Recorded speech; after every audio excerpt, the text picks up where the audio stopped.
Right breaking news చూస్తున్నాం. తిరుమలలో భక్తుల రద్దీ కొద్ది రోజులుగా కొనసాగుతుంది. ప్రతిరోజు వైకుంఠం క్యూ కాంప్లెక్స్ లోని కంపార్ట్మెంట్లన్నీ కూడా భక్తులతో ఫుల్ అవుతుండగా వెలుపల కిలోమీటర్ల మేర భక్తులు క్యూ లైన్ లో బారులు తీరుతున్నారు.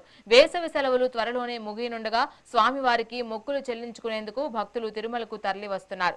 దీంతో కొండపై రద్దీ కంటిన్యూ అవుతోంది. వీకెండ్ లో తిరుమలలో భక్తుల రద్దీ ఎలా ఉంటుందో ప్రత్యేకంగా చెప్పనక్కర్లేదు. ఆదివారం ఉదయం 8 గంటల సమయం వరకు వైకుంఠం క్యూ కాంప్లెక్స్ నుండి శిలాతోరణం వరకు భక్తులు క్యూ లైన్ లో వేచి ఉన్నారు. ఉదయం 8 గంటల తర్వాత సర్వదర్శనానికి వెళ్లే భక్తులకు 15 నుంచి 18 గంటల సమయం పడుతుందని టీటీడీ తెలిపింది. అలాగే 300 రూపాయల శీఘ్ర దర్శనానికి 3 నుంచి 5 గంటల సమయం పడుతుందని, సర్వదర్శనం, దివ్య దర్శనం టోకెన్లు పొందిన భక్తులకు 4 నుంచి 6 గంటల సమయం పడుతుందని టీటీడీ వెల్లడించింది.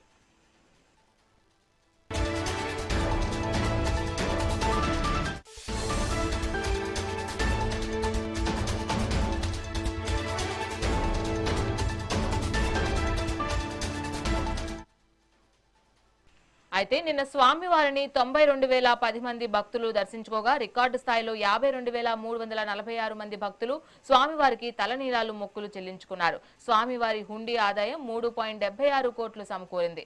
భక్తులకు స్వామివారి ప్రసాదంగా 4.43 లక్షల లడ్డూలను విక్రయించారు.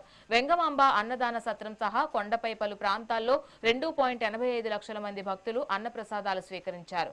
భక్తుల రద్దీ భారీగా ఉన్న నేపథ్యంలో తిరుమలకు వచ్చేవారు తమ ప్రయాణాలను ప్లాన్ చేసుకోవాలని టీటీడీ అధికారులు సూచించారు.